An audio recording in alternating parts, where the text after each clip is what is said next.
From the tank on the campus of the College of Staten Island, CSI Sportsnet presents NCAA Division II men's basketball coverage. Today's matchup features the Dolphins of the College of Staten Island taking on the Spartans of St. Thomas Aquinas College.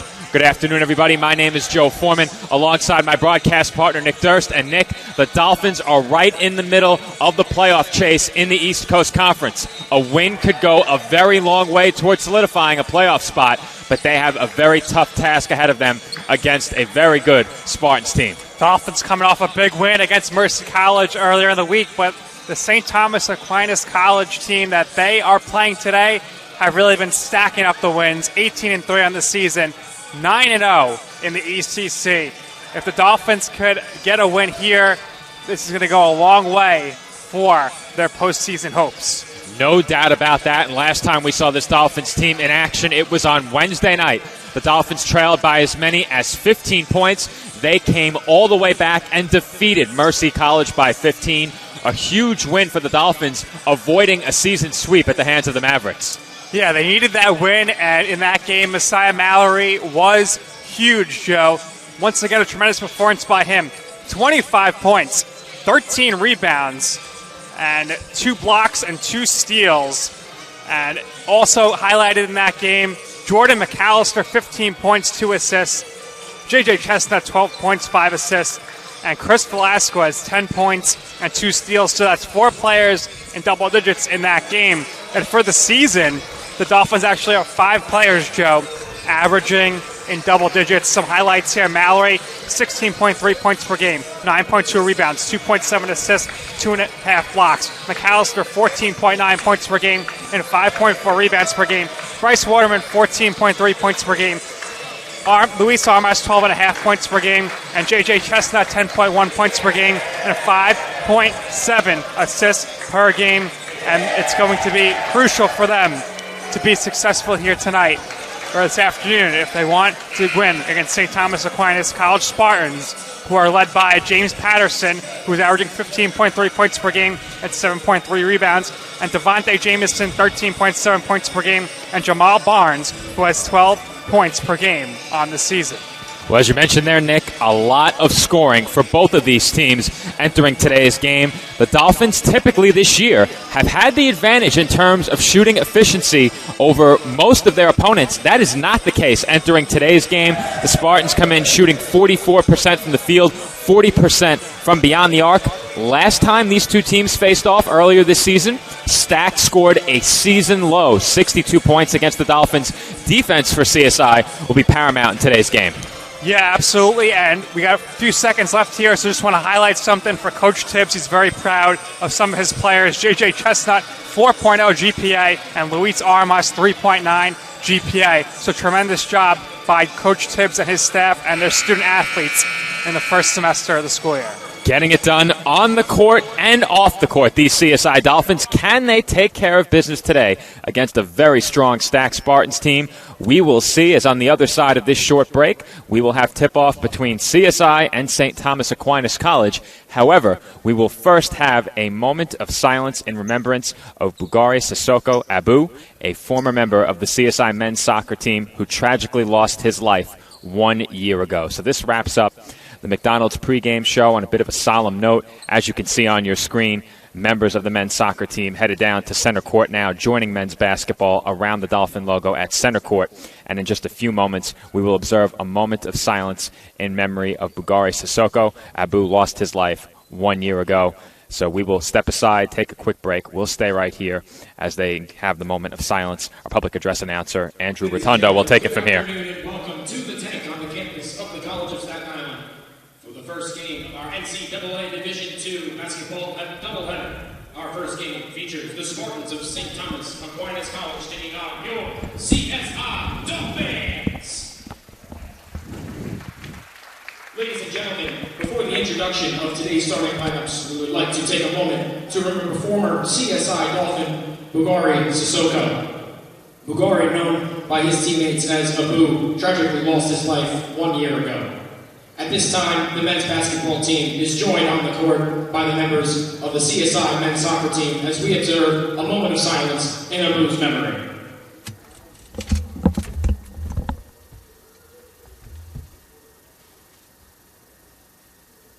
Thank you.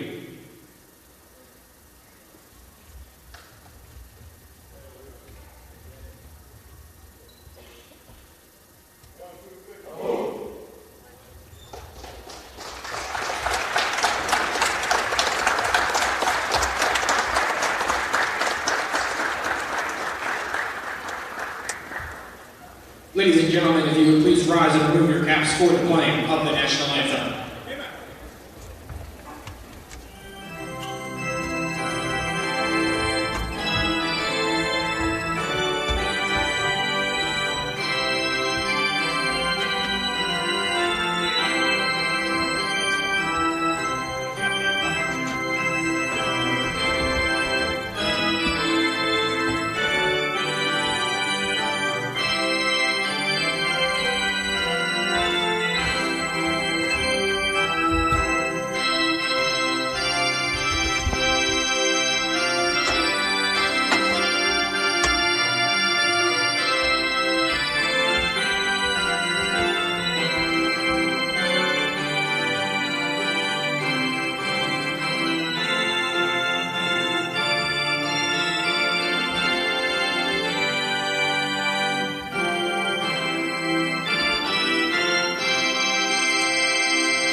Now it's time to meet today's starters.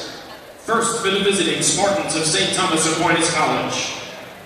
A 6'7" freshman from Richmond, Virginia, number 0, James Patterson. A 5'8" junior from Dorchester, Massachusetts, number 1, Devontae Jameson. A 6' senior from Fernandina Beach, Florida, number 3, Antonio Vendola. A 6'8" freshman from Hagerstown, Maryland, number 10, Jordan Green. A 6'4" junior from Temple Hill, Maryland, number 21, Jamal Barnes. Head coach for the Spartans is Matt Capel. The assistants are Ivan Champo, Marcel Miller, and Matt Bass.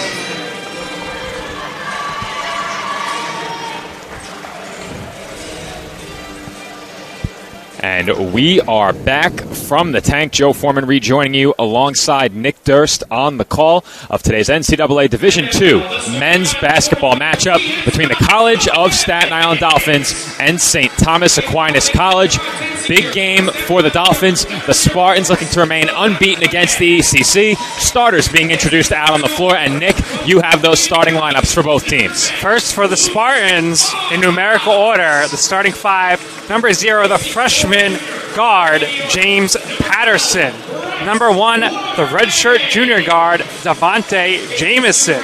Number 3, the redshirt senior guard, Antonio Vendola. Number 10, at forward, the freshman, Jordan Green. And number 21, the junior guard, Jamal Barnes. The head coach in his first season for the Spartans is Matt Capel. Now, for your CSI Dolphins, in numerical order. First, number 0, the senior guard from Staten Island, New York, Chris Velasquez. Number 10, the sophomore guard from Fort Lee, New Jersey, Luis Armas. Number 12, the junior freshman from Colony, New York, is Bryce Waterman. And number 20, the freshman guard from Watervliet, New York, J.J. Chestnut. And number 23 at center, the 6'7" center, sophomore from Watervliet, New York, Messiah Mallory, the head coach, T.J. Tibbs, in his 5th season as head coach.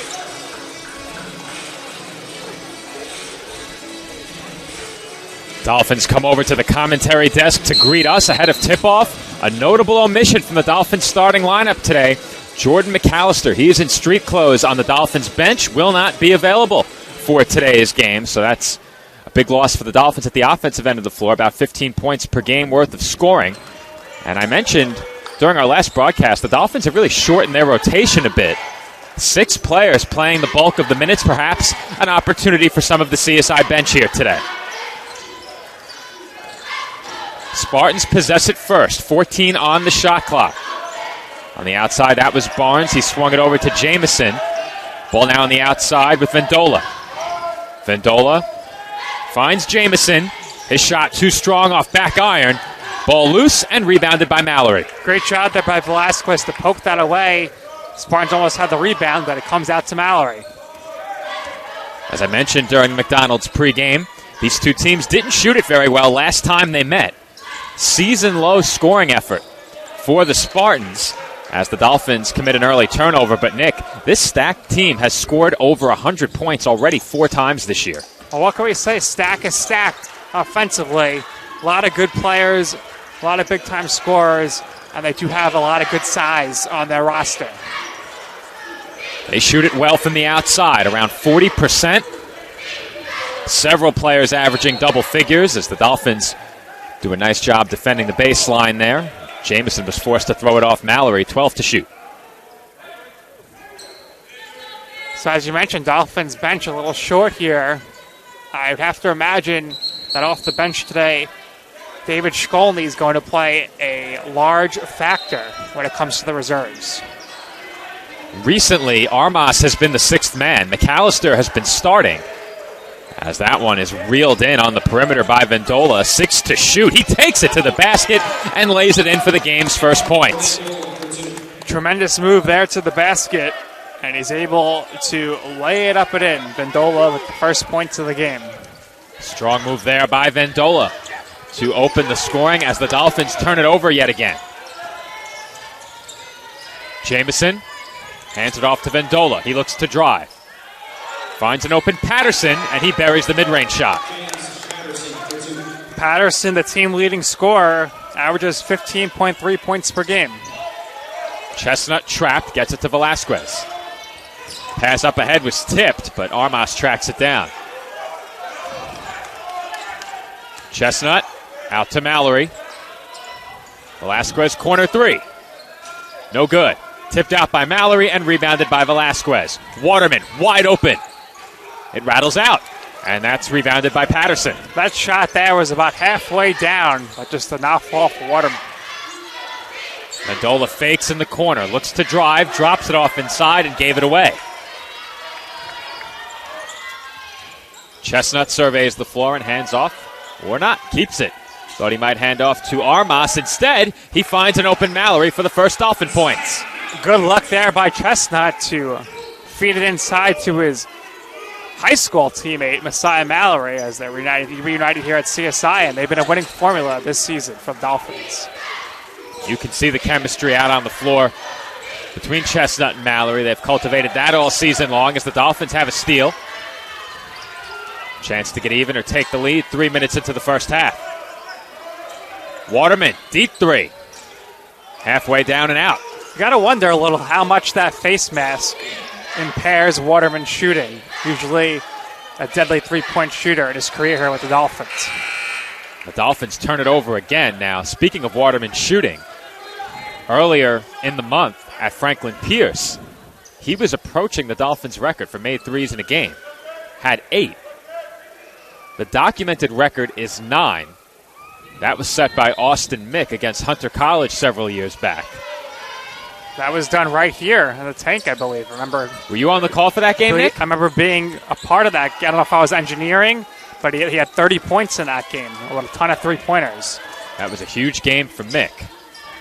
Armas, 12 on the shot clock, hands off to Waterman. Waterman throws it away. Barnes up ahead for Jamison, gets it right back. Barnes for 3, and that's good.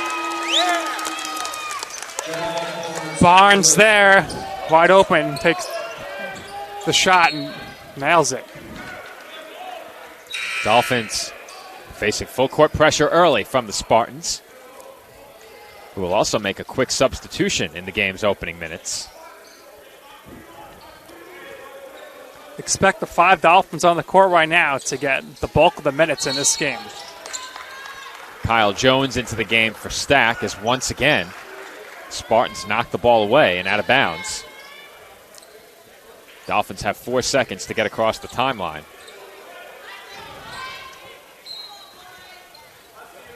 Armas back to Chestnut. And the Dolphins did get a reset there as we've got a foul call. At the first team foul against Stack. And Armas can't connect on the first Dolphins 3 of the game. I think Armas is looking for the contact there. Thought he might have been fouled. Barnes will try again from deep. He's short. And he gets his own rebound. Vendola back up top. Big crossover by Jamison. Picks up his dribble. Good defense by the Dolphins. And Vendola can't connect from long range.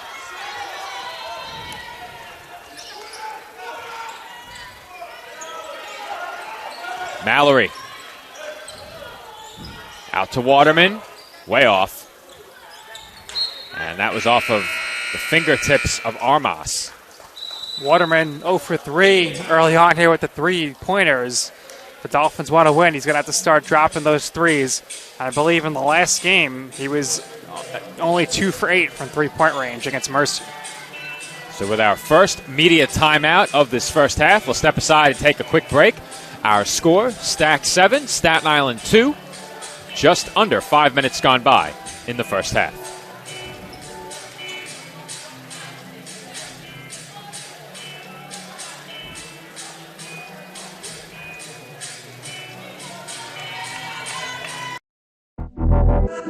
Champions know how to seize opportunities.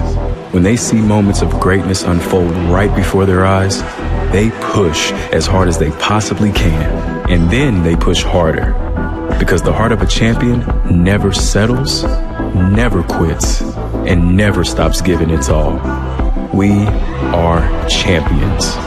We are Division II. We go big, we give it everything we've got, and we win.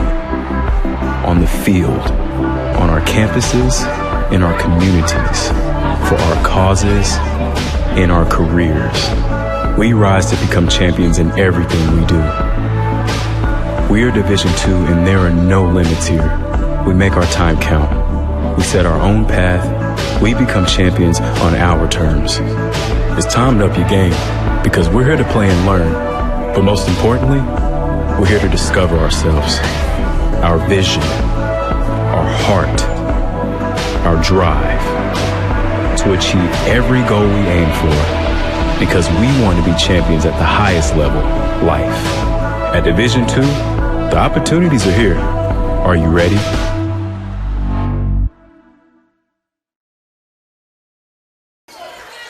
And we're back from the tank with the Spartans trying to inbound the ball from the baseline.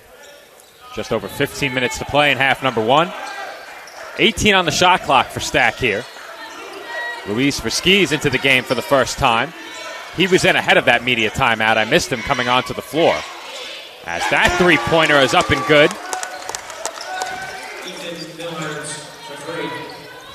Ethan Millirons from downtown.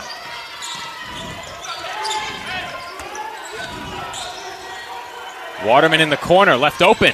Splash. Well, now he's going to get going.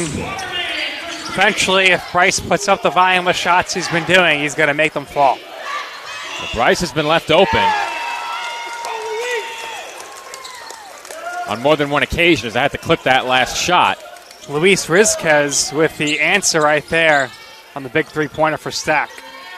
Looked like Verskis was towing the line, but every once in a while the officials will take a look at a play like that. Mallory left open, thought about a three. Waterman wanted Mallory, and Spartans roll all over it.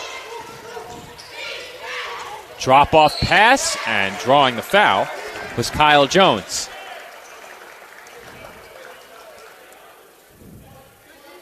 Spartans looking to push whenever the opportunity presents itself. Getting to their half-court sets very quickly and giving the Dolphins fits getting into theirs. That full-court pressure.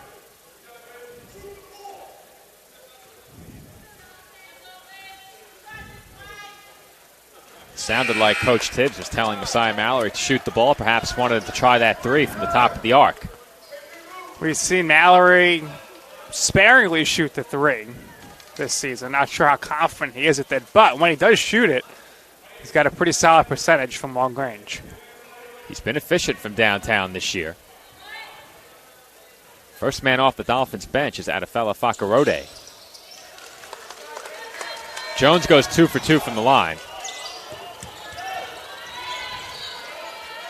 Spartans continue to pressure. Dolphins handle it well, but Armas threw it away. Tried a cross-court pass.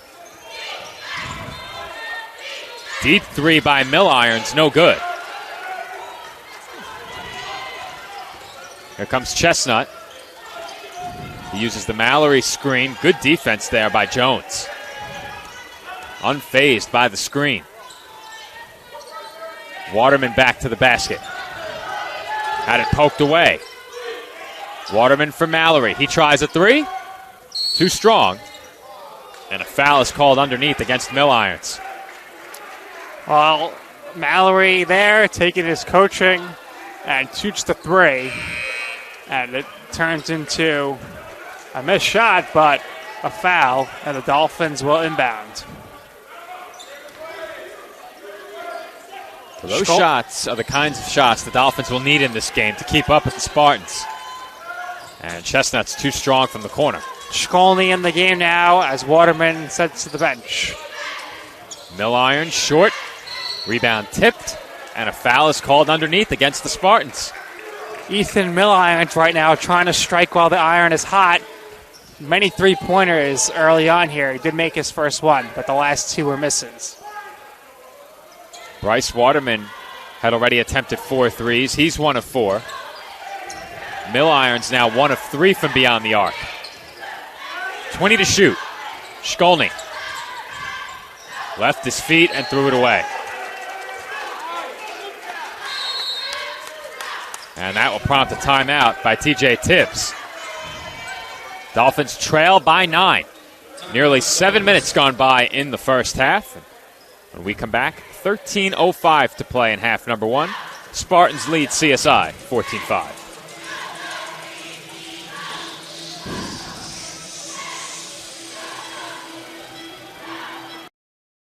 Hobra, a taco joint, Staten Island, where we're proud to have shared our family-first spirit with people from throughout New York City and the world.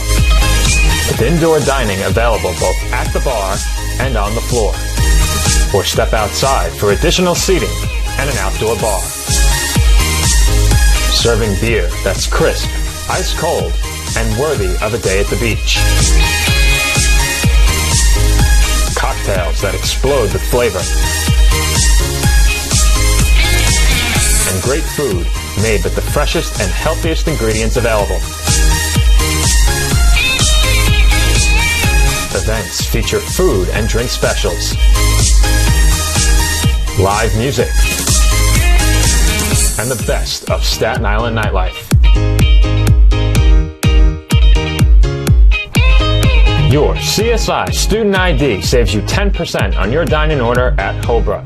Visit us at 412 Forest Avenue, Staten Island.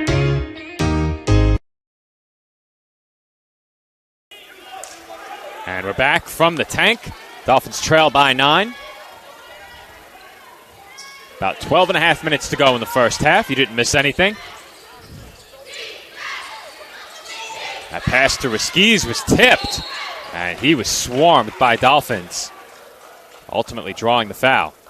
Riskies, the tallest guy on the court, 6'9". Initially there, Mallory blocks him, but then he fouls him, and Riskies goes to the free throw line here.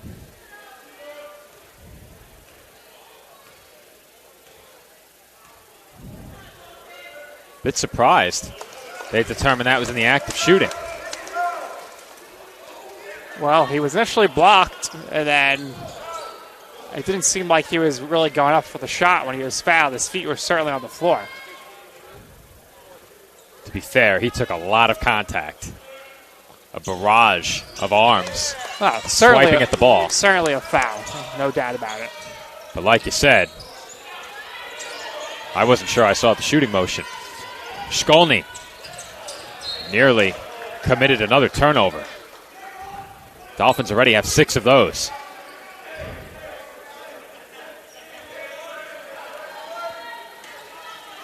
We mentioned this is a high-powered Spartans offense. The Dolphins have gotten the stops, but but they've struggled to score and have not taken care of the basketball, as Waterman can't connect on that three.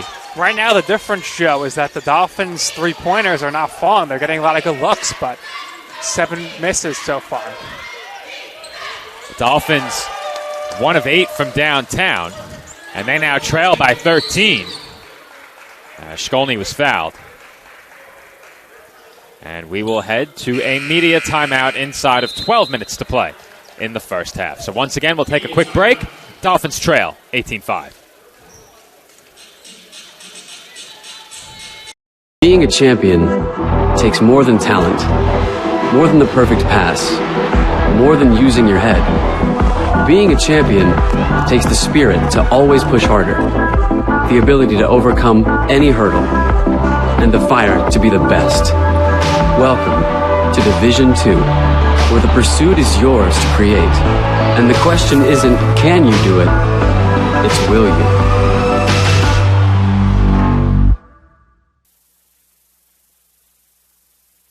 And we are back from the tank. Joe Foreman rejoining you alongside Nick Durst. Dolphins trail by 13 points early, 18-5 our score. Dolphins so far, just a couple of made field goals in over 8 minutes. Like I said, Nick, CSI has gotten enough stops. They're simply not scoring, and they've turned the ball over. The shots are just not falling right now. You see Coach Tibbs, since the timeout, passionately speaking with the official about some foul calls to no avail, though, of course. But the Dolphins right now, Joe, they just got to start making their shots. Missed 7 3-pointers so far early on here. You make half of those, you're right in this game. I'd be a bit surprised if Bryce Waterman finishes the game shooting 20% from 3. He's had good looks. Has only knocked down 1 of 5 so far. Well, shooters are going to shoot, and I would certainly be surprised if he stopped shooting. He is not going to stop shooting, I can assure you of that. I think both of us can be certain in that regard. Dolphins have it, and once again nearly threw it away. A lot of cross-court passes. Looks like the players that could help escort the ball handler up the court are boarding a bit too early. That's how they've gotten into trouble. 8 to shoot. Chestnut had it poked away, and the Spartans look to run here. This is Barnes. Swings it over to Patterson. Lawrence Foreman is checked in. I think it's the first time I've called a game. I was going to say, I think Lawrence Foreman might be your favorite player in NCAA. I don't think I've ever called an event at any level with a player that has the last name Foreman. Ball loose underneath, stolen by the Dolphins. Curious to see what your call would be if Foreman scores.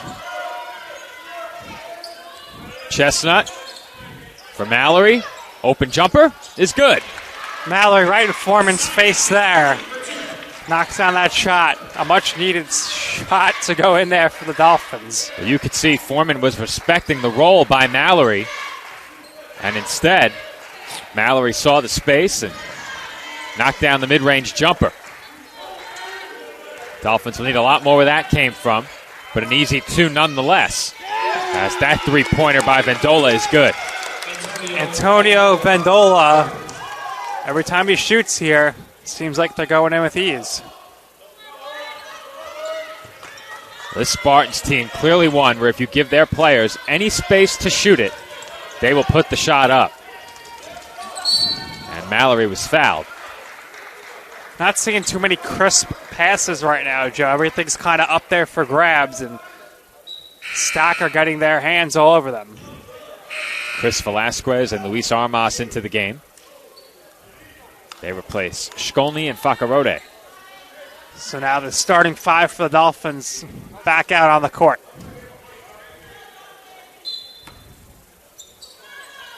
Armas gets it into Chestnut. 18 on the shot clock. Mallory for Waterman. Gets it right back. 8 to shoot. Mallory goes to work against Foreman. The double was on its way. Waterman, 3 on the shot clock, and he throws it away. Good defense by the Spartans. Barnes from way downtown. That's off back iron, no good. Waterman for Armas.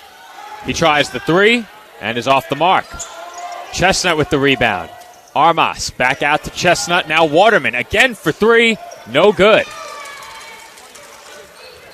Right now the threes just are not falling for this Dolphins team. Foreman can't get the layup to go. Heavy traffic there. Here comes Chestnut, and his pass to Mallory was kicked. It will remain Dolphins ball. The majority of the Dolphins shots today, Joe, have been three-pointers, and they've only made 1. So that's the main difference in this game right now, as why Stack has a 21-7 lead.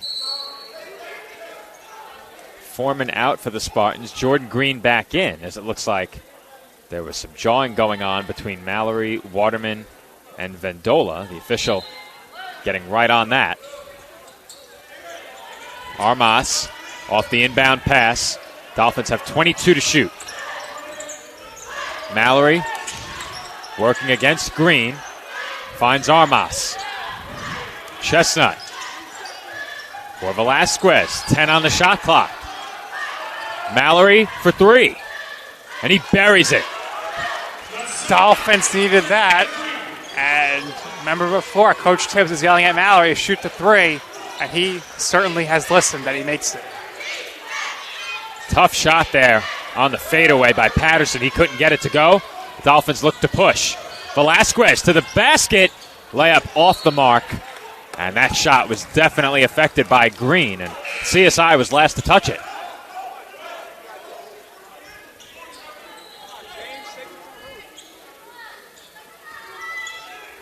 Patterson heads to the bench for Stack. Jamison, Barnes, Vendola, Jones, and Green on the floor for St. Thomas Aquinas. Chestnut, Velasquez, Armas, Mallory, and Waterman on the floor for the Dolphins. Jamison in heavy traffic. Can't find anywhere to go with it. Had it poked away. He dives to the floor. 3 to shoot. Vendola looks up at the shot clock, and he gets the roll. Good defense by the Dolphins, but Vendola with a good on-court awareness as that ball's thrown away. And Vendola there got the basket as the shot clock was expiring. That was great defense by the Dolphins for the full 30 seconds. Vendola had no choice but to put it up. Did he get it off in time, roll. Joe? I couldn't really see. I'm certain he did, but we'll slow it down. It was almost as if that he took the shot itself in slow motion. No doubt about it. He got it off, but here's a second look in slow motion. Good job by Chestnut not to foul, and a good job by Vendola as well. You saw him glance up at the shot clock. Of course, Stephanie Smallridge never makes a mistake over there on the shot clock. Knew not to reset. No clear possession. And the Spartans benefit. Stephanie knows what she's doing, that's for sure. No doubt about that.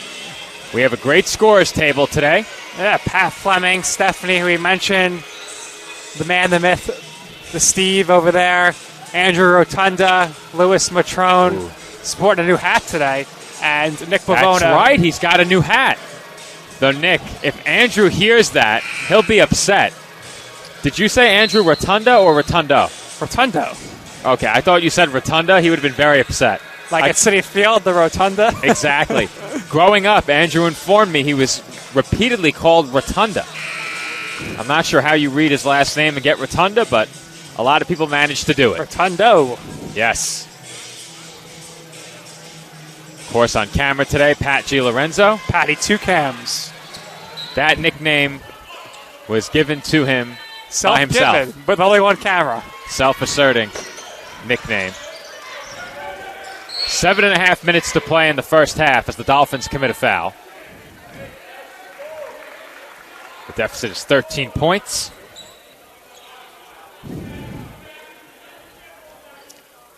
I spoke about it with Nick Pavona. during the alumni game, the Dolphins needed 40 consistent minutes to stay competitive in this game. And so far, they've struggled offensively. Still plenty of time to turn it around, but that's been a big issue for the Dolphins this year, getting 40 good minutes.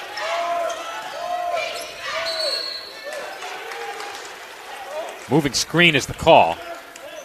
The offensive foul is charged to Jordan Green. Well, I was here earlier in the week on Monday. Dolphins were here practicing, and everything seemed to work out very well on Wednesday against Mercy College with the big 15-point win. Open three for Armas, and he knocks it down. Louis for three. Nice shot there by Armas. Trap at half court. Jamison somehow got rid of it. Now Barnes is doubled. Green underneath, and he gets the bank shot to go. Jordan Green, 6'8", 230 pounds, using his large frame to his advantage there.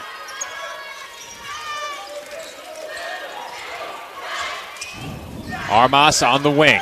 20 on the shot clock. Finds Mallory. He tries another three, and Mallory hits another triple. Mallory with 2 3-pointers. We could potentially be on the lookout for a career high on threes.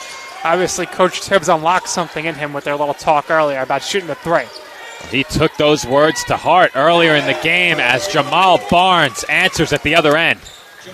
Barnes, every time it seems like the Dolphins score a big shot, Barnes has the answer for three. Like I said before, these two teams didn't shoot it well last time they met.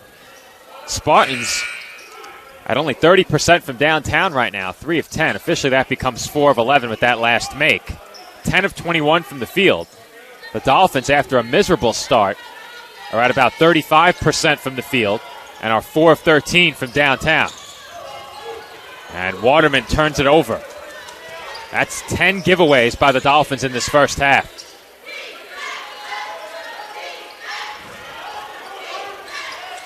Jones kick out. Smith drives the baseline. Riskis in traffic once again. Vendola left open, and Vendola makes the Dolphins pay. Vendola has been incredible here this afternoon. Every time you leave him open, he makes the shots. Vendola now in double figures with 10. He's 4 of 5 from the field, 2 of 3 from downtown. Largest lead of the game for Stack now as Mallory can't get the fadeaway to go. Mallory has 10, 2 other Dolphins with 3. Armas and Waterman with 1 3-pointer each.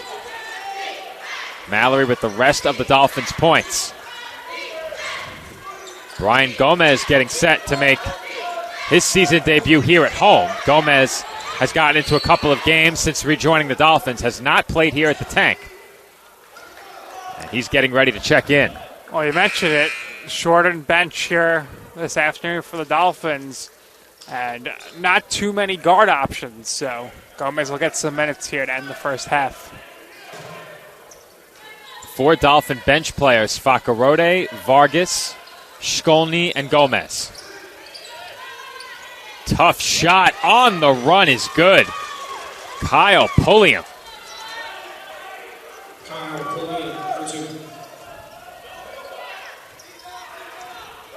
Spartans now lead by 17. Waterman, open 3. No good. Rice has really struggled in this first half. Vendola with the fake, nearly lost it. He's trapped. And that's going to be Dolphins' ball. Luis Armas fired up over there on the bench. You know Coach Tibbs likes that. Who doesn't like good defense? So the bench there showing their teammates some love for the good defense. But defense really hasn't been that much of an issue here for the Dolphins. It's been the turnovers and the missed 3-pointers. 10 turnovers, 10 missed threes. Not the double-double you want as a team. No. 14 of the Dolphins' 19 shot attempts are threes. And that's number 15 of 20 right there. Pull-up jumper by Smith. No good, but he fouls, or is fouled, by Mallory, who can't believe it.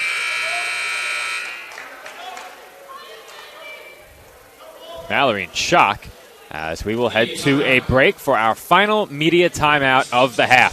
3:55 on the clock in half number one. Dolphins trail by 17, 33-16.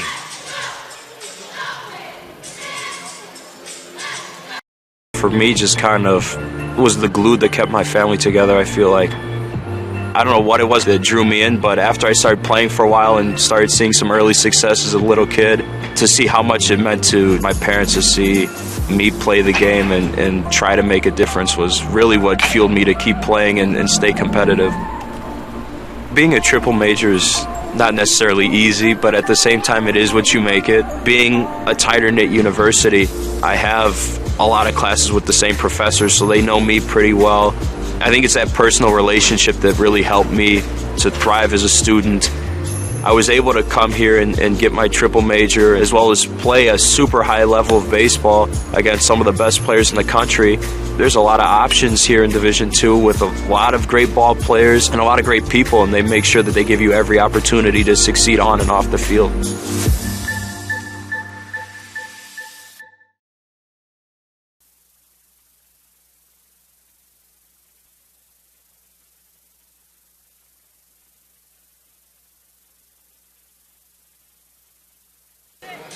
And we're back from the tank where the Dolphins trail by 17 points. Richard Smith heading to the line for the Spartans. So, Joe, sorry, Joe. I was going to say with 4 minutes left here, the three-pointers are not falling right now. Would you say let's start attacking the rim, try to get some easy layups, or are you the mindset of keep shooting and eventually they're going to fall? I think the Dolphins have had some very high-quality looks from three in this game, and if you're presented with those chances, you have to shoot it, especially now. Down by 19, you won't come back strictly by attacking the basket and passing up on open shots. In all likelihood, the Spartans will continue to give them room, given how poorly they've shot it. Chance to shoot there for Chestnut, didn't, and Gomez can't get the lefty layup to go. Now, is that a late foul on the layup or a foul on the rebound? I think it was on the rebound. But it looks like somebody's going to the line. So yeah, it wasn't the rebound, but Chestnut. Okay. But Stack in the penalty, so he'll go to the line. Stack had 16 fouls with about 7.5 to play in the first half. So I do like that nice aggressive move there by Brian Gomez to the basket. Had a chance to shoot, wasn't the best look, and he got to the rim. Once Chestnut didn't shoot it, that was certainly the right play. And Chestnut knocks down the first free throw. That's what the Dolphins are going to need. They got to score when the clock is stopped right now to dig back into this one. Go into the locker room, down 15 or less. Big difference between that and going down 18 plus. Chestnut goes 1 of 2 at the free throw line. A very big 3.5 minutes here for the Dolphins. They could go into halftime down by more than 20, or perhaps by as few as maybe 10 or less. But these next 3 minutes plus, huge for CSI. Waterman, deep three, way off. Well, I think Coach Tibbs liked that look, but that was from deep, Joe. That's from where the old volleyball mid-court marker was. It's hard to believe it's been so long since we covered volleyball on Sportsnet. As Waterman saves that, and Armas tracks it down in front of the CSI bench. Long pass, and Mallory can't get the layup to go. He does draw the foul and will head to the line. Big free throws right now. Needs to make both. How about that pass by J.J. Chestnut? Here's a second look. Right on the money. Chestnut leading the team with 5.7 assists per game, so certainly has great court vision. Not only did he hit Mallory in stride, he had to put that ball right over the 6'9" Riskies. Some would say a quarterback-like type of heave there.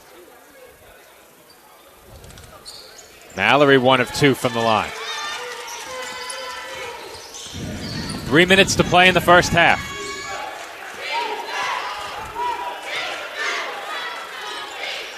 This is Jamison up top. 15 to shoot. Patterson into the corner. Open three is good. Kyle Pulliam once again, this time from downtown.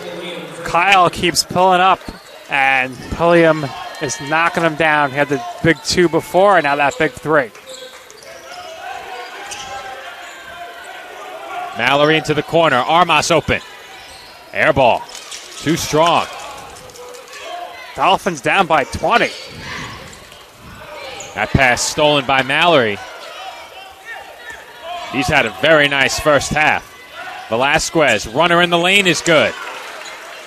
Right in front of the 6'9" Foreman. So obviously Velasquez had a formula there as he attacks the rim. Foreman formula, a bit of a running joke amongst our staff. 1:50 to play in the first half.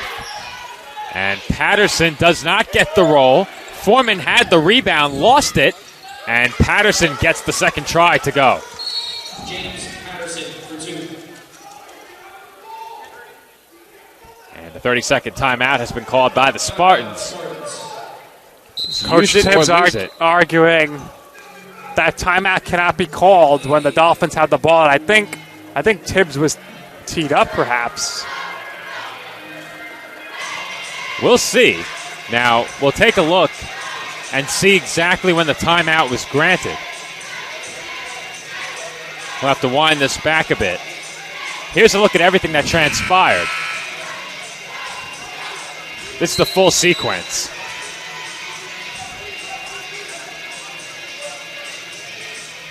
That's an emphatic swat by Mallory in there as well, ahead of the Patterson make.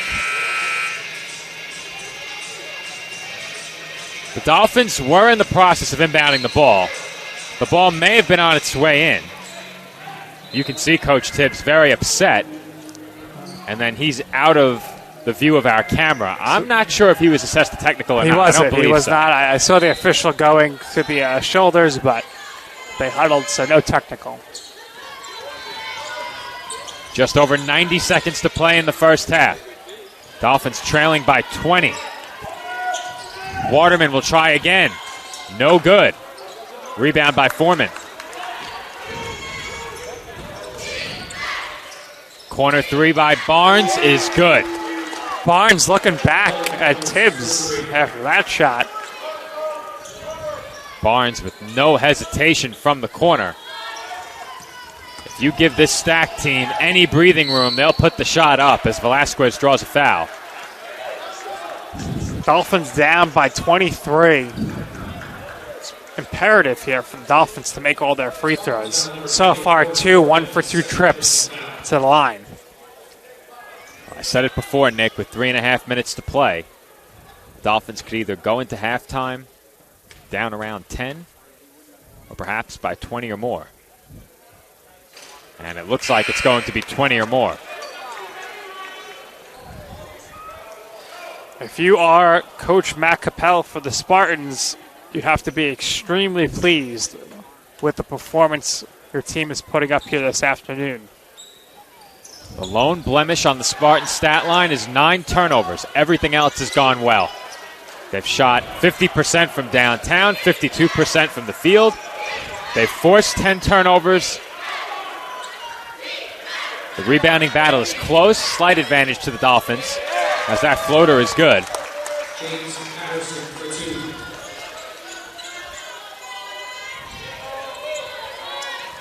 Armas nearly had it poked away.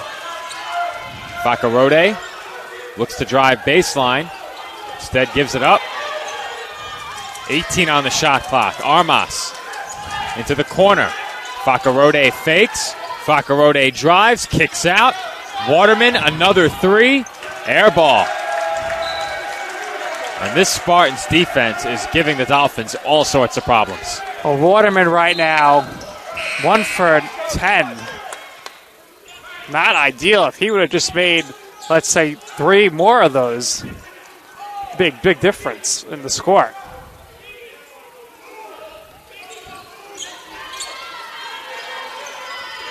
Final possession of the half. Assuming the Spartans hold for the last shot, I would presume they will.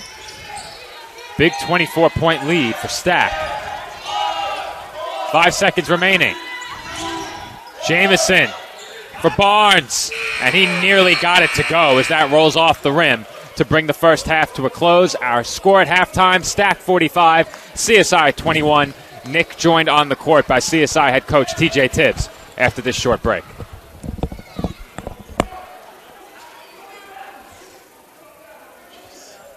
Being a champion takes more than talent, more than the perfect pass, more than using your head. Being a champion takes the spirit to always push harder, the ability to overcome any hurdle, and the fire to be the best. Welcome to Division 2, where the pursuit is yours to create. And the question isn't, can you do it? It's, will you?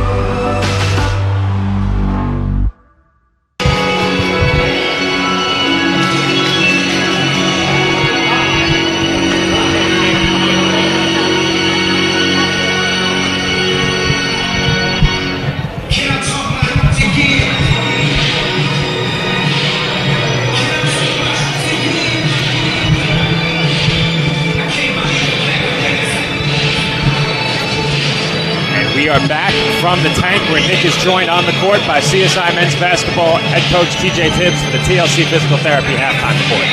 Thanks, Joe. Coach, rough first half. Is there anything you could pinpoint as to what was the issue? Well, Stack played really well. Came in there and played like a team that's undefeated in the conference. Got to give Matt and those guys credit. I mean, they've been humming all year. We didn't match their shot-making ability. I thought we got a bunch of good shots. Turned the ball over too much early, and they feed off that, get a lot of shots in transition.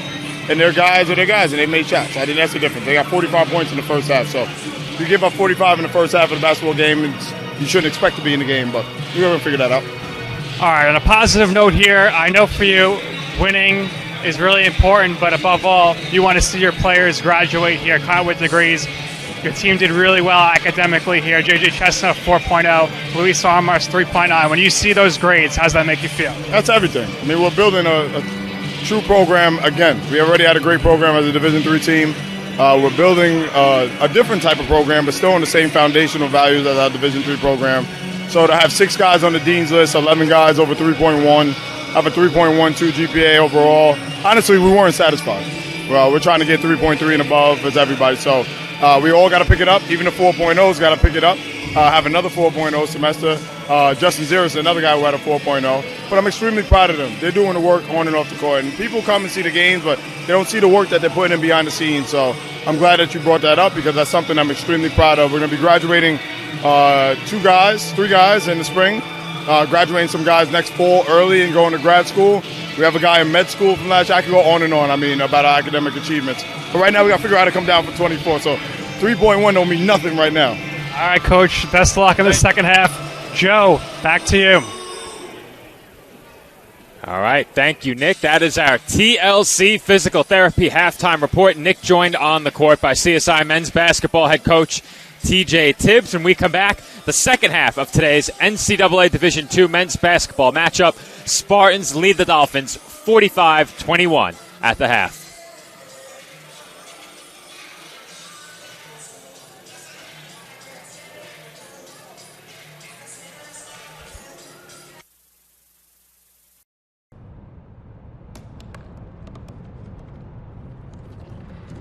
They said I couldn't dream. Called me a piece of trash and swore that's all I'd ever be.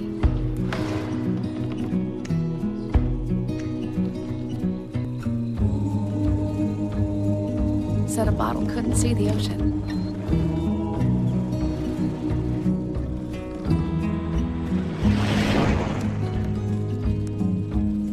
Give up. Go back to the dumpster. But I didn't listen. I made my way.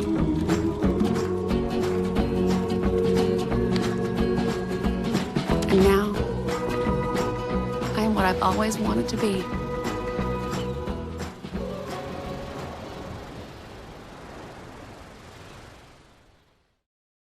When your car is damaged, where you take it is your decision.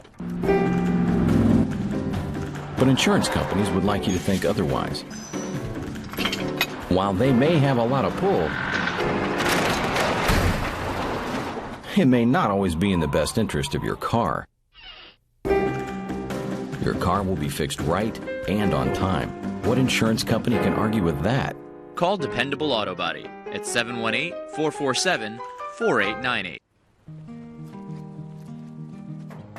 Hi, Meals on Wheels. I'm Marco. I'm a college student, and I volunteer as a driver for Meals on Wheels.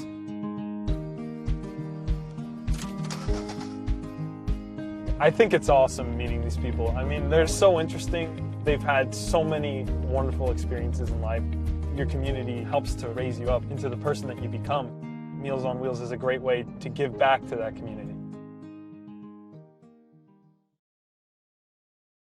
Hobra, a taco joint, Staten Island, where we're proud to have shared our family-first spirit with people from throughout New York City and the world. With indoor dining available both at the bar and on the floor. Or step outside for additional seating and an outdoor bar. Serving beer that's crisp, ice cold, and worthy of a day at the beach. Cocktails that explode with flavor. And great food made with the freshest and healthiest ingredients available. Events feature food and drink specials. Live music. And the best of Staten Island nightlife. Your CSI Student ID saves you 10% on your dine-in order at Hobra. Visit us at 412 Forest Avenue, Staten Island.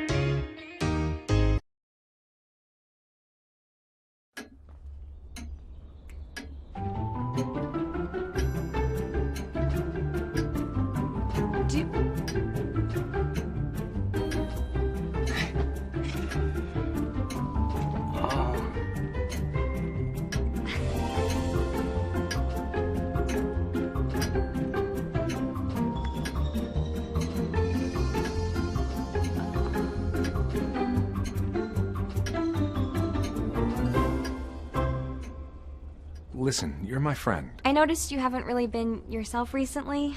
Yeah, I feel like something's up. How are you? Are you okay? Is there anything you want to talk about? I just want to know how you're feeling. And listen, even if you don't know what to say, I'm here to talk. No matter what you're going through, I just want you to know I'm here. I've got your back. When you want to talk, I'm here.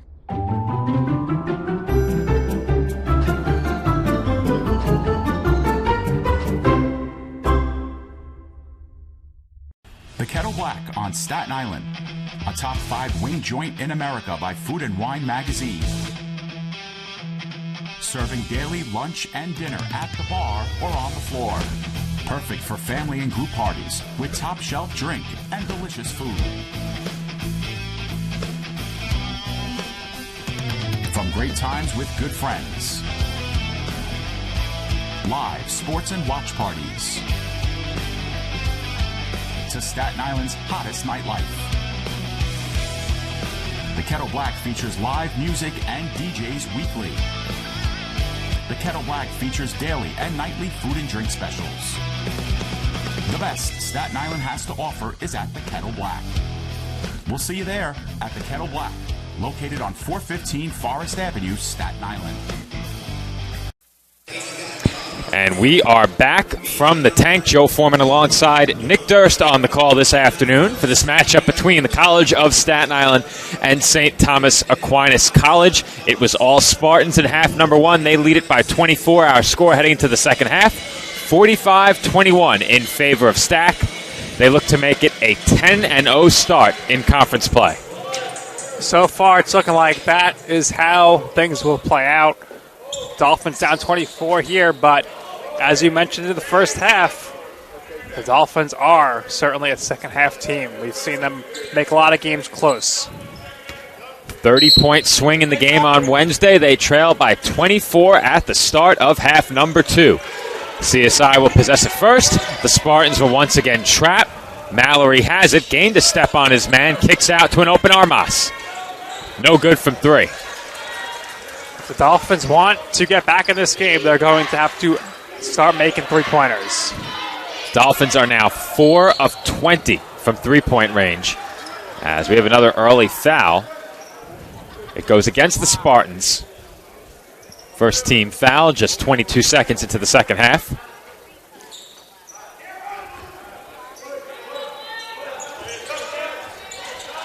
Dolphins try and get it in. They do.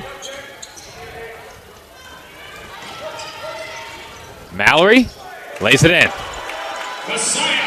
Well, Mallory picking up where he left off in the first half, where it was 4 or 5 shooting, and he had 11 points to lead the team. No Dolphin had more than one made field goal except for Mallory. And Devontae Jameson has yet another Spartans 3. That's number 8 in 17 tries. Velasquez to the basket, count it, and 1. Well, Dolphins going to the line now, and it's crucial to make these free throws. Only 3 of 6 for free throw line in the first half, 4 of 19 from three-point range. The Dolphins need to get to the line a bit more, and when they get there, they have to capitalize. And as you said, Nick, they did not do that in the first half. They didn't do either of those things. They didn't get there much, and they only shot 50% from the stripe. Lead is 22 for the Spartans. They get it across the timeline with 22 to shoot. Left wide open was Patterson. He's way off. Spartans haven't missed many of those thus far. Armas for 3. Short, Mallory with the offensive board and the putback. Well, Mallory certainly having himself a good game so far. Mallory trying to will the Dolphins back into this thing. The deficit now 20. Only 3 rebounds for Mallory. Jumper on the baseline, no good by Patterson. All right. Down 20, see if the Dolphins can continue to chip away, but Velasquez is stripped. Barnes, another 3. Too strong. He hasn't missed many of those either.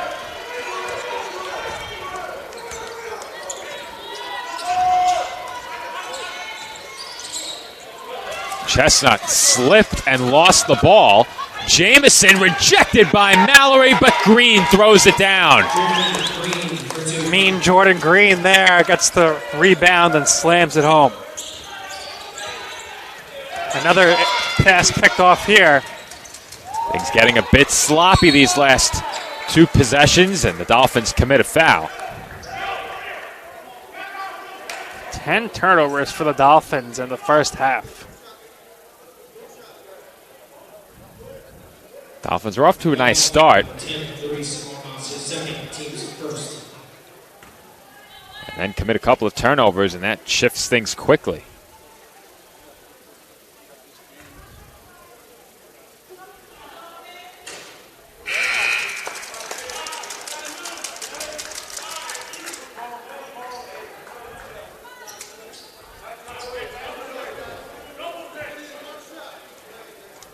One more from the line for James Patterson. He has 7 points to go along with 4 rebounds. And that rattles out. Rebound to Velasquez. Mallory. Back out to Velasquez. He's left open. And Velasquez buries the 3. You don't really see Velasquez shoot the 3 too much off his own dribble. That time there, took a dribble and nailed it. That 3-pointer no good. Rebound was tipped by Riskies. And the layup no good by Patterson. Another attempt by Patterson, and he gets it to go. Riskies with 2 tips to Patterson. On the second one, Patterson scores as Velasquez is stripped. Jameson with that last steal, and the Dolphins have coughed it up before getting set offensively several times already in the second half, and Velasquez will head to the bench. So just when it seems like the Dolphins may chip away, Stack comes back with the takeaway and a basket to keep things at bay. Spartans only need to trade baskets here, and they don't even need that much. as Vendola couldn't connect on the three. Early in the game, the Dolphins were getting the stops. That changed late in the first half, and that's when the lead really exploded as CSI turns it over again. Lots of turnovers here in the first 3.5 minutes of the second half. It's been a sloppy start to the half, and there's another triple. Jamal Barnes with the three-pointer there. He had 3 of those in the first half. He's now 4 of 9 from beyond the arc. The way the Spartans have shot it in this game, Dolphins have had a very tough time keeping up, but 15 CSI turnovers haven't helped. Shkolny left wide open, and he knocks down the three. Big shot there. Shkolny taking the three-pointer, which was his first shot attempt of the game, and he makes it. That three by Shkolny brings the Dolphins back to within 22. Our score, Stack 56, CSI 34. Just under 16 minutes to play in the second half.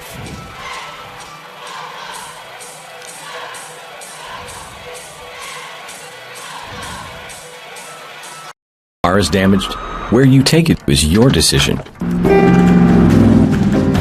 But insurance companies would like you to think otherwise. While they may have a lot of pull, it may not always be in the best interest of your car. Your car will be fixed right and on time. What insurance company can argue with that? Call Dependable Auto Body at 718-447-4890.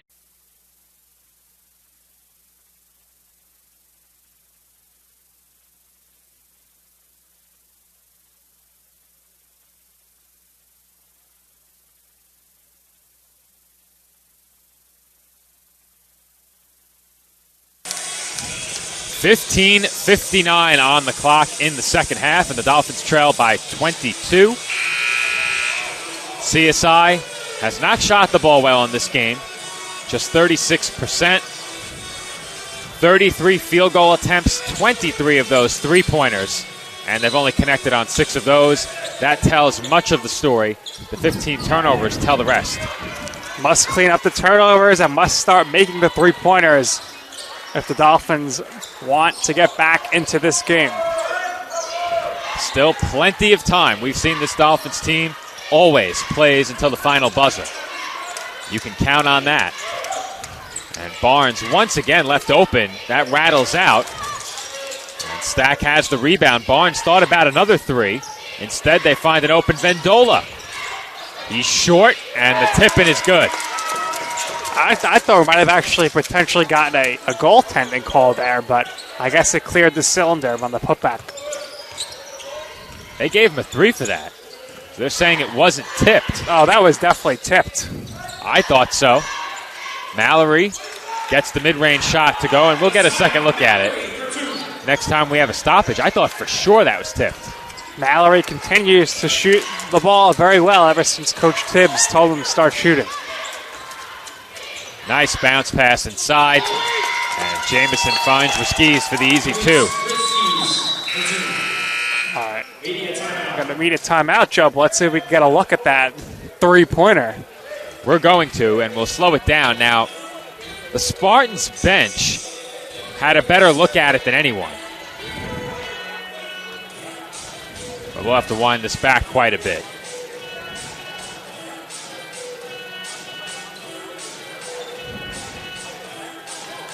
Watching it before I put it up on the screen, looked for sure like it was tipped. Here's a look. We'll slow it down as well.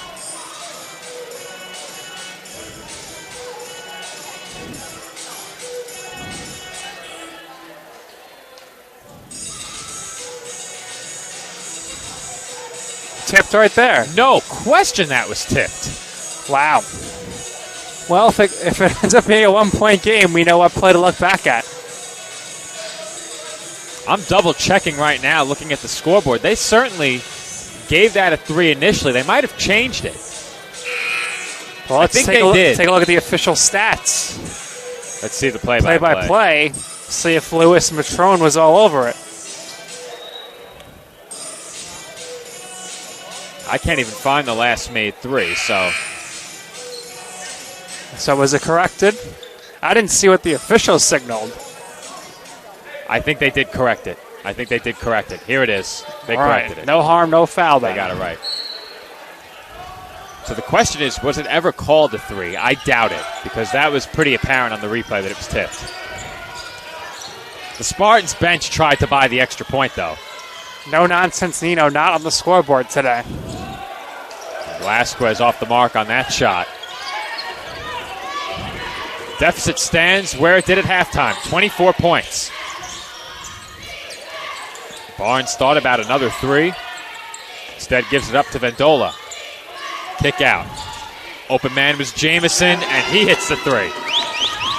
Just seems like anytime the Dolphins need a big stop to get the offense going, Stack's able to make an open shot.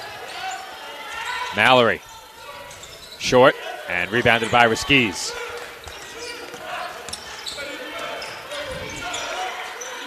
Vendola left open, and he rattles in a 3. He's been having a really good game shooting-wise. Came into the half with 10 points. Spartan shooting the lights out right now. In the second half, just 3 of 10 from downtown. Shkolny answers with a 3. Well, right now, I think you got to just let Shkolny keep shooting. He takes 2 shots in this game. They're both in this half, and they're both made 3-pointers.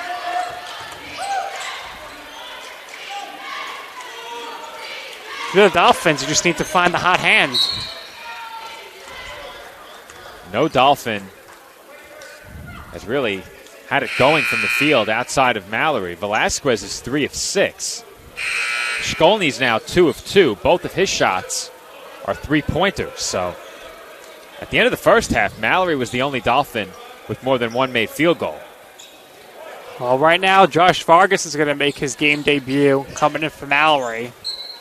Also checking back in the game is Brian Gomez.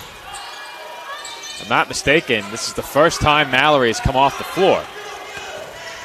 And that is accurate. I think he might have been off the court for about 45 seconds in the first half. That's certainly possible. They do have seconds on there. So you're right, Nick. He was off for a few seconds. Our split box on the live stats has the full minute without the seconds. So with 20 on the shot clock, the Dolphins will inbound inside of 13 minutes to play.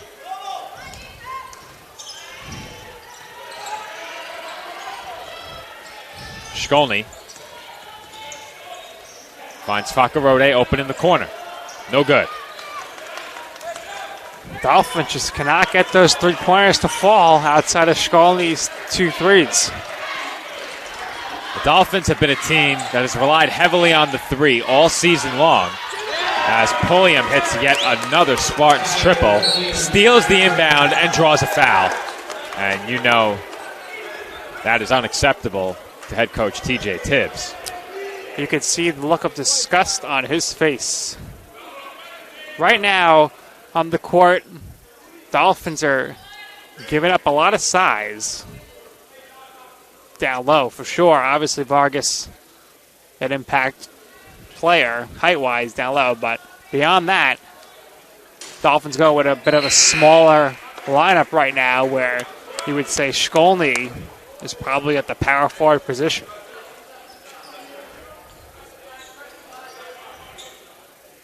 That first free throw is good to make it a 31-point game, as you got to look at that last replay.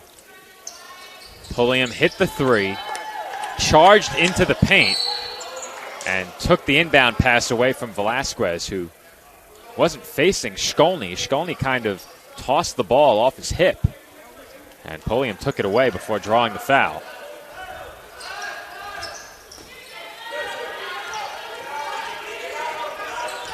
Velasquez brings it up, finds Shkolny, wide open 3. No good. Fakarode with the rebound, and he draws a foul. Well, we got a moment here, Joe. In the alumni game, which we called earlier today, where the Dolphins team in black beat the team in blue, we had some discussion about shoes. So I'm curious your thoughts on Coach Tibbs' sneakers this afternoon, the lime green. I get what he's going for. I am not much of a bold color sneaker guy unless that bold color is Columbia blue. Okay, the Dolphin blue. Exactly. So the only shoes I own that are that bold are in the color of our mascot, Danny the Dolphin. Columbia blue. And Velasquez went down. If you look at that spot there, Joe, we saw Chestnut slip over there earlier, so I wonder if there's something with that one spot on the court.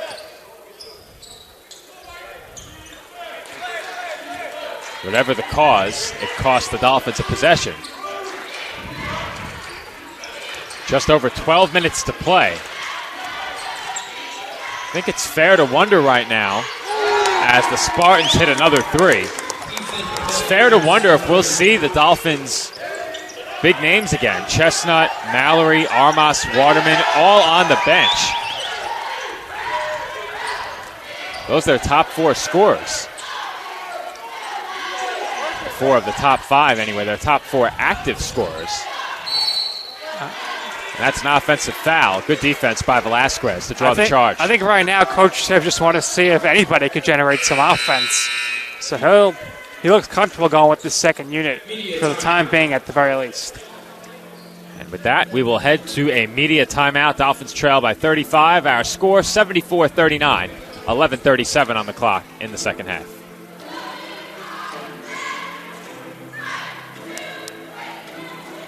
As a student athlete in college, I first got involved with the NCAA at the national level. It was through the Student Athlete Advisory Committee, SAC, gave me an opportunity to advocate on behalf of all student athletes, to affect change and to make an impact. The NCAA is giving the student athlete a platform to voice their concerns and to be able to advocate for what's going to affect their well-being. The policies that are being put in place are speaking towards academics, they're speaking towards well-being, they're speaking towards fairness, creating a culture so that the student athletes have the best experiences possible. 11:37 to play at the tank. Dolphins trail by 35. Chris Velasquez, the lone starter on the floor for CSI as the Spartans have yet another steal. And that's a jump ball. Another good defensive play from Velasquez. Yeah, great job by him to get back there in transition and get his hand on that ball. And he's been on the receiving end of harassing defense by Stack all afternoon as the Dolphins have tried to bring the ball up. And to give that kind of effort on defense after all that, certainly commendable. That floater, no good. And it will be Dolphins ball. Now, you have to think as well that Velasquez probably wouldn't be in the game if the Dolphins weren't shorthanded. One starter has to stay in. Well, I would say he is the senior, he is the captain, so if you asked him, do you want to come out of this game, he's certainly going to say no. He has the ball here. Just over 11 minutes to play. And Gomez stepped on the sideline, I thought, but instead, I believe we had a foul call. And it's going to be, I believe, a moving screen against the Dolphins. I don't want to make assumptions here, Joe, but I think the results of the score right now could have been a little different had Jordan McAllister been cleared to play today. McAllister coming in here, averaging 14.9 points per game and 5.4 rebounds. They're certainly missing his offense in this one. We spoke about consistency being an important part of the Dolphins potentially picking up a win today, and it appears that's not going to happen, but McAllister's been a big part of the recent uptick in CSI's offense. He's been very consistent, has scored in double figures in all but one game since joining the team. And the one game where he failed to score at least 10 points was his first game. And in that game, he played very limited minutes. Yeah, he came back. He was easing into an injury. Dolphins just hard pressed here to get any offense today without him. Velasquez lost it. And it looks like it's going to stay Dolphins ball.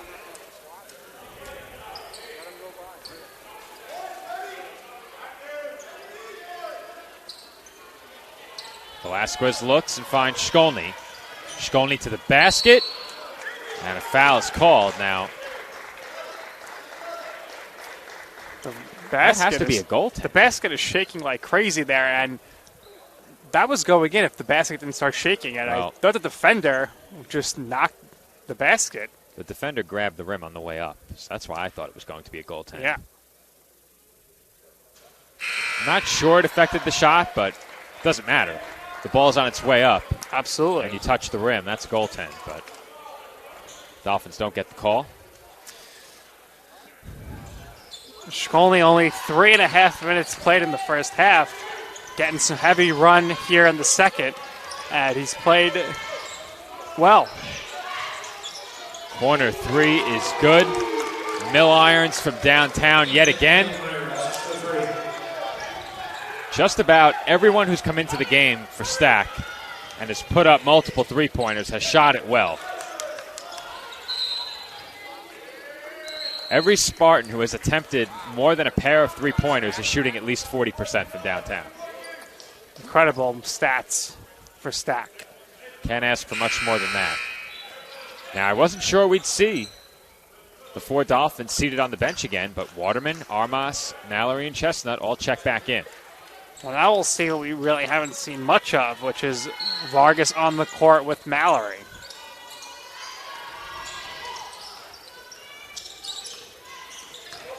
Today's game against Stack, one of a few conference games left for the Dolphins, as Mallory has another block. Here comes Chestnut out to Waterman. Waterman, floater, no good. Rebound loose and taken by the Spartans. That ball was poked away from Smith. Good defense, and it's going to be Dolphins' ball. And with that, we will head to a media timeout, unless the Dolphins called timeout, and they do call a 30-second timeout. So we'll wait for the media timeout. It is a 30-second timeout called by Staten Island, and we'll be right back.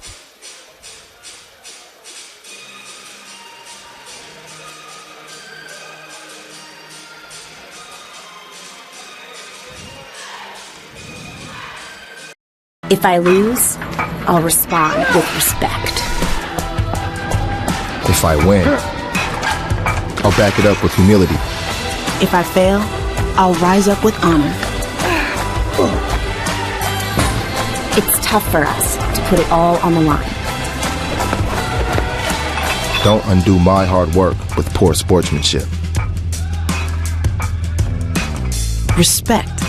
It's the name of the game. And we are back from the tank. Dolphins trail by 36.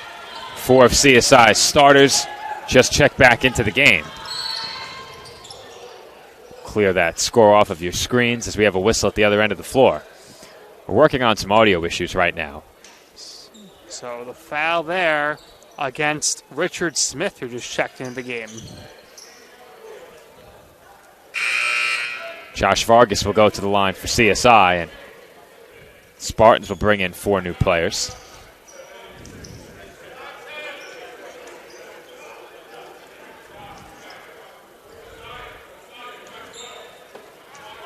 If I'm not mistaken, everyone dressed for the Spartans in this game has played. I think you're right. And they all played in the first half, too. Not only a very talented team, but a very deep team as well. And 11 deep. And that's just something the Dolphins are struggling with right now, is they just don't have the depth. Obviously, I can understand wanting to have a short rotation, but not having that depth can definitely come back to harm teams throughout the course of the season. I don't think the short rotation is by choice. Dolphins only have 9 healthy bodies right now. And if the team was fully healthy, who knows how many of those 9 don't play many minutes. You could easily have 2 guys in the rotation right now that, if you had your full complement of players, might not be playing more than 5 to 10 minutes. And Marquise's camera just got taken out by a stray basketball. Hope it's okay. Thumbs up from Marquise. And it's good. We need that camera, Marquise. Crucial part to what the athletics department does here is Marquise's camera. Rule number 1 of sports information, athletic communications, whatever you want to call it, protect the equipment. Absolutely. Now you mentioned the Dolphins with the short bench. this year, again, a big loss, 2 seasons in a row. Justin Ziris just not medically able to play as Waterman misses another 3-pointer. So looking ahead next season, if they can get him back, should give the Dolphins a really good, true point guard there, which is something the program has missed now for a few years. Well, taking a look down the Dolphins roster from day one, without going through names, just going by sheer number of players who have played and are no longer on the Dolphins bench today, active. Just going down the list. 1, 2, 3, 4. At least 4, and then if you count McAllister, that's 5. So the Dolphins have 5 players who have played for them this year that are not available for today's game, and that puts you in a tough spot, especially when you come into today's game with 9 players. So that's a full 14-man roster they had, many of whom are not available. Fadeaway shot there, no good. Shot off one leg there by Kyle Jones. Here comes Chestnut. Mallory gets blocked. Thought he had a lot more space than he did going up with that floater. Jamison pulls it back out just inside of 7.5 minutes to play in the game. He drives inside and is fouled.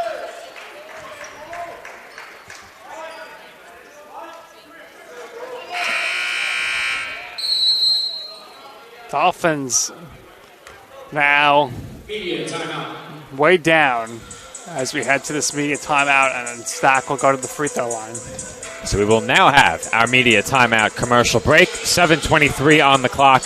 Dolphins trail by 36. Stop to make sure someone is okay. Get in the way and disrupt the situation. Notify an authority. Or walk them home safely. We can change the language around rape. We can make campuses safer for our teammates, our friends, and our classmates. We cannot be bystanders. Taking action isn't always easy, but it's on us to intervene. Because we can. Learn more and take the pledge at itsonus.org. And we are back from the College of Staten Island. 7:23 remaining in this NCAA Division II men's basketball matchup. Spartans of St. Thomas Aquinas College on their way to closing out conference win number 10. Dolphins, with a loss, would fall to 4-6 in the ECC. And that would put a lot of pressure on them down the stretch of the season. I was about to talk about some of the games remaining on the conference schedule for CSI. And following today's game, they have 4 of those consecutively at Damon and at Dieuville on Friday and Sunday of next weekend. Then on Wednesday, February 8th, the Dolphins return home for a matchup with Queens College. They then head to Rockville Center for a meeting with Malloy. After that, a non-conference matchup with New Haven, another conference game on the road against UDC, and then, in what very well could be a winner-takes-all playoff spot clinching game, the Dolphins take on Roberts Wesleyan University on the final day of the season. Well, I think the Dolphins here, they got to strive to at least get to 500 in the ECC if they have any hopes of doing anything in the ECC conference tournament. And there's a big dunk by Green.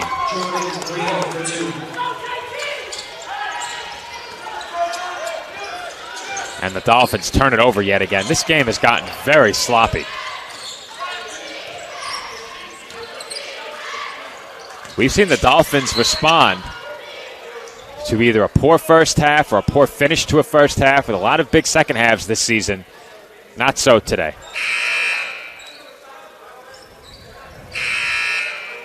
While we have a quick break for substitutions, we'll take a look at the ECC standings. Now, top 6 get in, top 2 get a bye. Dolphins right now are sitting in 5th. With a loss here, they would drop all the way down out of the playoff picture for now. They would be in 7th. Well, we got to see what District of Columbia and Queens are doing today. Exactly. So we'll head over to the conference schedule and take a look at that. Perhaps we have some scores in already. We'll see. So for the Dolphins, there is still hope, though, because plenty. Not too many teams over 500 in conference play. Obviously, Stack here is the class of the ECC. All right, so right now, the Dolphins are taking on Stack. UDC faces Mercy at 3 o'clock. So either way, one of those teams will jump over the Dolphins. Not Mercy. Not Mercy. If UDC wins, they would overtake the Dolphins. I believe Mercy is still 2 games back, but we'll double-check that right now. I think Mercy has 2 conference wins. So it's Queens. 1 conference win. Okay, so yes. Mercy's not going to play a factor there. The Dolphins obviously would be rooting for the Mavericks in that matchup.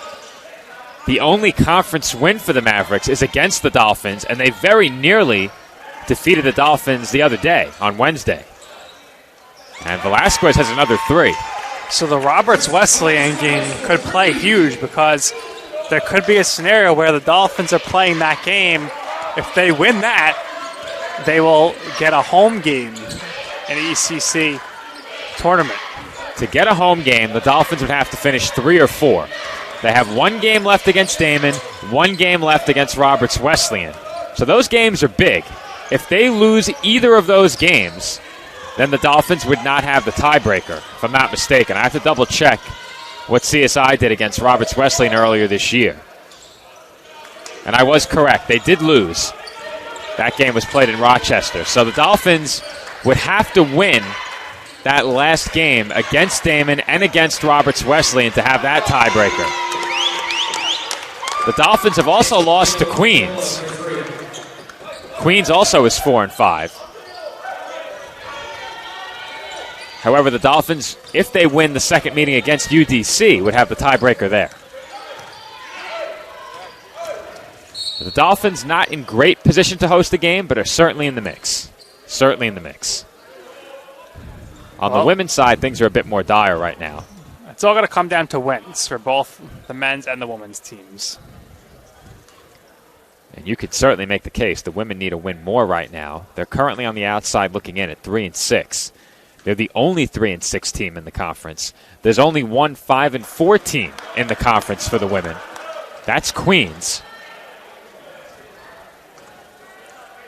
Take a look back at the Dolphins' schedule. They have a win over Mercy for one of their 3 conference wins. This is for the woman, for our yes, audience to correct. clarify. 5 minutes left here. Stack ahead 90-48. So the women have wins over Mercy,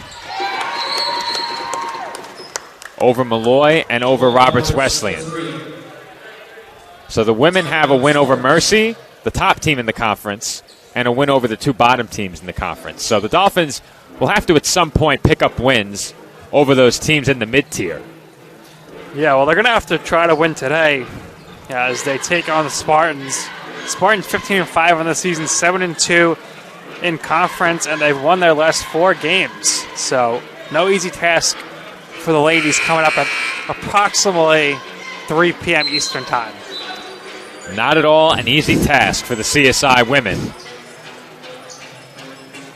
I don't think we're going to probably start that game on time. But if you're looking for that game, tune in around 3 o'clock. We'll be on the air around then for some pregame. So the plan when this game is over is to put 25 minutes on the clock.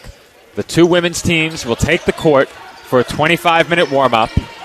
The clock will start once both teams have taken the court, and then from there, we'll introduce starters in 25 minutes and get underway. So it's 2:35 right now. The women's game is not starting at 3 o'clock. Nick and I will rejoin you for the McDonald's pregame show about 10 or 15 minutes ahead of the scheduled Game 2 start time, whenever that may be. If the Dolphins don't win today in that game, they're in a very tough spot, but still very much alive. They would need to be almost perfect the rest of the way if they don't win today. And once again, it's Pulliam with a 3. He has shot the ball with so much confidence in this game. Hasn't missed yet. Freshman guard's got a bright future ahead of him here with this program. He's 5 for 5 in the game. Shkolny for Gomez. And that's a moving screen on Shkolny. St. Thomas Aquinas College, very well-ran program. You and I saw their beautiful football field, beautiful soccer complex. Now, what exactly did they use that facility for? We saw their banner, but we weren't sure exactly what sport was played there. I would think soccer. I'd have to go back and look at some of the game film. Is it possible that they had their basketball courts in there? I don't think so, but the venue Nick and I are talking about. They have a football team? I don't think so. It was some sort of football banner. That's how it appeared anyway. The venue Nick and I are talking about is located in Torn Valley. I'm not sure if that was the exact name of the town, but that's the general area. One of the nicest venues, if not the nicest venue I've worked in. Perched on a mountain, press box and all, nice field, lights. Very nice private facility. Bathroom for the broadcasters. Doesn't get any better. It doesn't. Nick and I called football there over the summer. This may have even been in the fall, but Nick and I did some work for the Elite Football Alliance, a semi-professional football league, and they hosted their games up in Torn Valley, about an hour away, and in the facility there was a Stack Spartans banner. Now, we weren't sure what sport that banner was there for, but this was at a football field, and a very nice one. A lot more to come from Nick and I in the summer, but you'll have to tune in to our broadcast on the PDF Sports Network to hear about that. Now, for those who don't know, Nick and I are part of the PDF Sports Network as well, and the Dolphins will be competing in the Metropolitan Swimming and Diving Conference Championships. It just so happens that Nick and I will be on the call for that event as well, working for the PDF Sports Network. So all the Dolphin swimming fans or fanatics can breathe a sigh of relief once they come up above water that you and I will once again be on the call for the Mets coming up real soon, this time just on the PDF Sports Network rather than the ECC network. That's the only difference. Same great coverage, new home. As last year, we covered the event on the ECC network, but that's because that was the platform that we had available, and CSI was kind enough to let us do that. This year, we'll be covering it for a different entity. Entity very near and dear to me, the PDF Sports Network. We did get some rave reviews last year. Yes. For our broadcast coverage, and we could almost promise and guarantee that we will potentially have some picture-in-picture action with the diving and swimming going on. And we know the listeners and viewers really loved that last year. They were sending us social media messages during the meet. You can interact with us on the live chat in the stream. The stream will be available via the PDF Sports Network on YouTube. You can also tweet at PDF Sportsnet and Instagram as well. You can connect with the PDF Sports Network on all of its social media platforms. Dolphins down big here late in this game, under 3 minutes to play. Now, we also are going to have some special coverage early next month. The Mets Swimming and Diving Championship will take place in mid-February as Chris Velasquez continues his nice second half. Velasquez now has 14 points, and Josh Vargas has the rebound. He gets to Fakarode. Speaking of the Mets, go check out the Dolphin Pod this week with the head swimming and diving coach, Mike Akalitis. Nice interview with you on the Dolphin Pod. Dolphin Pod back for episode 4 this past week. Now, we had to record it ahead of his senior day meet. We wanted to make sure we got that conversation in before his senior day. Unfortunately, with the meet that day and a busy day on Thursday, we got the podcast out yesterday. And after I did this very comprehensive update and recap of the last few weeks of action, men's and women's basketball both played on Wednesday. And, of course, there was a swim meet as well. So we missed some of the action, but that conversation was from Wednesday. You can check it out on the CSI Sportsnet YouTube page. But as I was saying, special coverage in early March as well. Now, CSI Softball, as always, will open their season at the spring games, those games being played in Claremont, Florida, and Leesburg, Florida. This season, Andrew Rotundo and I will be down in Florida on our own trip, However, part of our trip will include coverage of CSI softball. Now, Flow Sports has been contracted to cover the spring games, so we can't bring you full video of those games. Video will be available on Flow Sports. However, you tune in on Flow Sports, Andrew and I will have full audio coverage over on the CSI Sportsnet YouTube page. So you check out the Sportsnet YouTube alongside Flow Sports. You will have full video and full audio of every game played down in Florida as CSI softball opens their season at the spring games. What kind of car are you and Andrew going to be driving around in to get between the places in Florida? He took care of the car. I took care of the flights and hotels. All right. And we'll see who's going to do the bulk of the driving down there in Andrew. Florida. Okay. We're not going to talk about why I can't drive there, but I am actually legally not allowed to drive the rental vehicle. Oh boy. We'll leave it at that. Perhaps later in the season we'll talk more about it. Well, baseball season's coming up. Joe, why don't you tell everybody about how the Dolphins men's team will be kicking off their home campaign at a home away from home, perhaps. Staten Island Ferry Hawks hosting the Dolphins in their first home games of the season. Now, they're not playing the Ferry Hawks. The Ferry Hawks ballpark is hosting Staten the Island Dolphins. University Hospital Community Park. That is correct. Now, in addition to that, Dolphins will be playing 2 home games there. It was brought to my attention, and I'm not sure if this is still in the works, but I do believe that the Ferry Hawks this season will be collaborating with WSIA to provide coverage of the Ferry Hawks home games. Now, I was just up in the staff area on the second floor of the building here in the Sports and Recreation Center, and they had flyers soliciting help for broadcasting. I saw that. No experience required. Now, you and I have plenty of experience. But the question is, are they looking for students? The question is, are they looking for free help? All right. There's a big difference between there is free a rumor help. that you potentially would work for chicken fingers and French fries. I can't say those rumors are unfounded. Now, I was told at one point that we may be asked to help some of the staff from WSIA prepare to call those games alongside talent from the Ferry Hawks. That's a big rejection by Pulliam. And the Spartans playing defense through the final minute of this game. They've scored over 100 points again.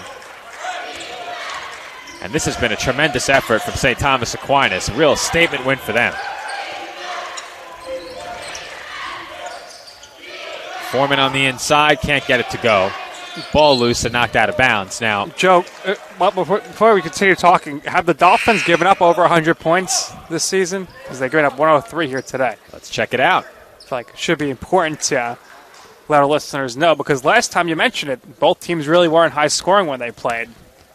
The Dolphins have given up 100. It was against Goldie Beacom back during the Tournament of Heroes. 104 to start the season. As Skolny hits another 3, he's had a decent game shooting-wise.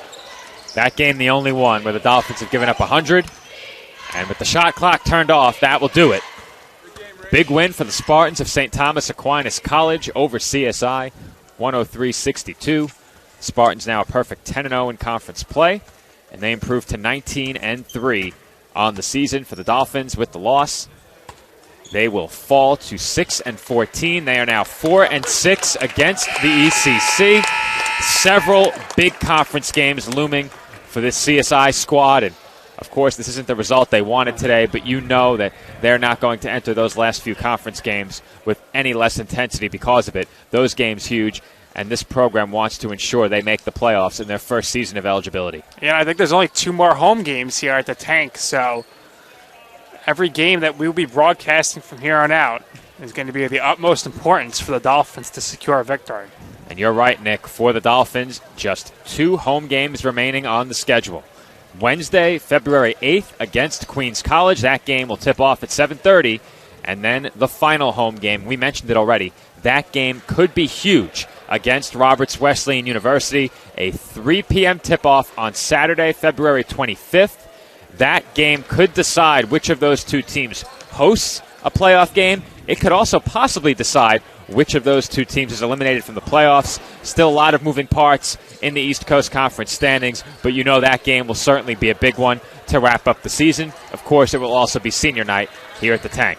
Until next time, however, this has been Joe Foreman alongside Nick Durst. If you are just tuning in for the men's game, thank you for watching. We'll see you on February 8th. If you're joining us for the women's game, coverage will begin in approximately 15 minutes. The Dolphins take on the Spartans of St. Thomas Aquinas College in NCAA Division II women's basketball action. An East Coast Conference matchup coming up next. Dolphins and Spartans women's basketball in approximately 15 minutes.